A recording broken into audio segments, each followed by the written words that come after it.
नमस्कार, मैं हूं राजेश मेहतानी और आप देख रहे हैं शॉर्ट कैप्सूल।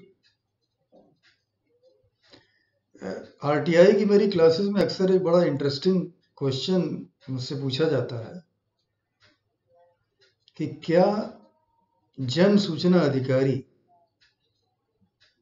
अपने विभागीय अपीली प्राधिकारी जो फर्स्ट अपील सुनते हैं उनके निर्णय के विरुद्ध सूचना आयोग में सेकंड अपील कर सकते हैं क्या? नागरिक तो करते ही हैं, तो क्या पीआईओ सेकंड अपील कर सकता है? ये सवाल अक्सर पूछा जाता है। मुझे लगा आज इसके बारे में चर्चा की जाए। तो मैं एक केस लॉ आपके सामने डिस्कस करूंगा, उससे ये बात आपको स्पष्ट करूंगा कि ये हो सकता है या नहीं हो सकता। ये मामला है केंद्रीय सूचना आयोग का, जहां पर 2008 में एक मामला आया। उसका थोड़ा पहले बैकग्राउंड देख लें, फिर आप समझेंगे। Commissioner of customs, import and general, new Delhi, इनके सीपीआईओ श्री वीआर एलाइजा, इनके पास एक एप्लीकेशन भेजी श्रीमती योगिता चौहान मुंबई से, और उन्होंने कुछ इंफॉर्मेशन इनसे मांगी, और वो information directorate of revenue intelligence से संबंधित थी। अब डायरेक्टरेट ऑफ रेवेन्यू इंटेलिजेंस अधिनियम की धारा 24 के अंतर्गत आरटीआई की परिधि से बाहर। थोड़ा सा धारा 24 के बारे में बता दूं। अधिनियम की धारा 24 या सेक्शन 24 में सरकार को यह अधिकार दिया गया है कि उनके यहाँ जो इंटेलिजेंस और सिक्योरिटी ऑर्गेनाइजेशंस हैं, सुरक्षा और आसूचना संगठन, एक नोटिफिकेशन या एक अधिसूचना जारी करके उनको, उन ऑर्गेनाइजेशंस को आरटीआई की परिधि से बाहर किया जा सकता है। बस एक शर्त है कि यदि मानवाधिकार उल्लंघन या भ्रष्टाचार से संबंधित सूचना होगी तो वो उन एग्जेम्प्टेड ऑर्गेनाइजेशंस को भी उसके बारे में कार्रवाई करनी होगी। ये सेक्शन 24। वापस आते हैं अपने केस पे।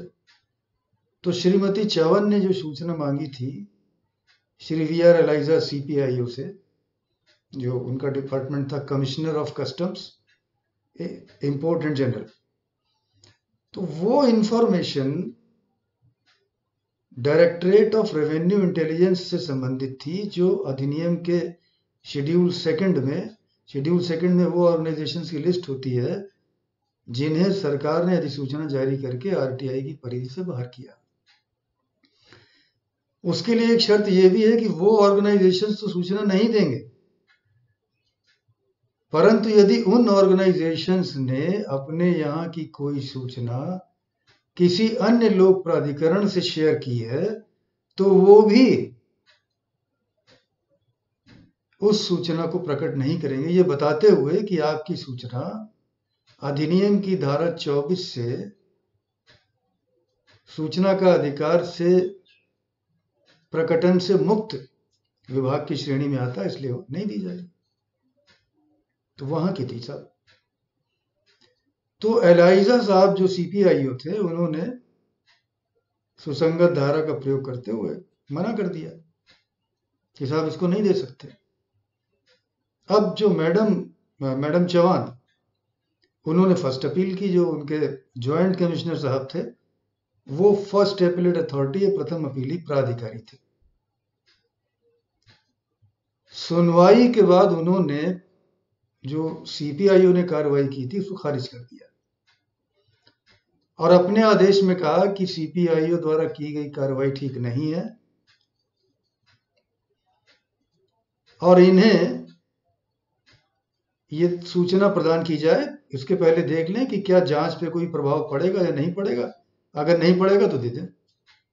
अब साहब जांच पे प्रभाव पड़ेगा या नहीं पड़ेगा ये चौहान साहब, एलाइजा साहब कैसे पता लगाएंगे? क्योंकि इंफॉर्मेशन तो डायरेक्टरेट ऑफ रेवेन्यू इंटेलिजेंस की है, जो सेक्शन 24 में सूचना प्राप्त संगठन है, प्रकटन से छूट प्राप्त संगठन है। अब वो परेशान हो गए, क्या करें? तब उन्होंने सेंट्रल इंफॉर्मेशन कमीशन में सेकंड अपील दायर की। किसने?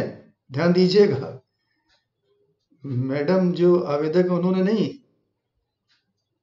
अपितु सीपीआईओ जो सेंट्रल पब्लिक इंफॉर्मेशन ऑफिसर थे, एलाइजा साहब, उन्होंने। और साहब उनका मामला पहुंचा भारत के प्रथम मुख्य सूचना आयुक्त श्री वजाहत हबीबुल्ला साहब की कोर्ट में। ये अपनी तरह का पहला केस था। तो उन्होंने सबसे पहला काम ये किया कि इसमें लॉ का इंटरप्रिटेशन इन्वॉल्व है, तो उन्होंने कहा कि मैं अकेले इसको नहीं करूंगा। तो उन्होंने एक लार्जर बेंच का गठन किया और उसमें उन्होंने अपने साथ 2 सूचना आयुक्तों को और ऐड कर लिया, और जिनके नाम थे प्रोफेसर MM अंसारी और दूसरे थे श्री AN तिवारी। तो अब उन्होंने 3 जजेस की बेंच बना दी। तो अब 2 बातें थी। पहला तो ये डिसाइड करना था कि क्या जन सूचना अधिकारी प्रथम अपीली प्राधिकारी के निर्णय से असहमत होकर सूचना आयोग में सेकंड अपील कर सकता है या नहीं, और दूसरा कि क्या प्रथम अपीली प्राधिकारी द्वारा दिया गया निर्णय सही है या गलत।